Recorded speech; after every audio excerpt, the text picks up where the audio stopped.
కొత్తిమీర కోడి వేపుడు ఫ్రెష్ కాల్. సరే చెఫ్. ఫస్ట్ మంచి నూనె, వెల్లుల్లి ముక్కలు, పచ్చిమిర్చి ముక్కలు, ధనియాలు,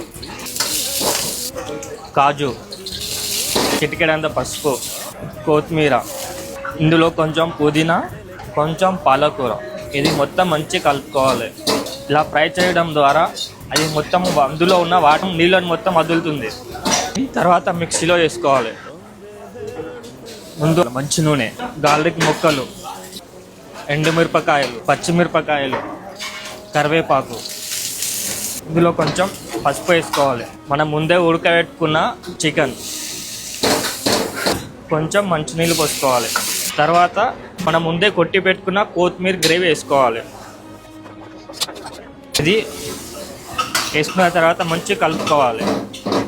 ఇందులోకి తగినంత ఉప్పు, ధనియాల పొడి, గరం మసాలా, కస్తూరి మేతి పౌడర్ వేసుకొని మంచిగా కలుపుకోవాలి.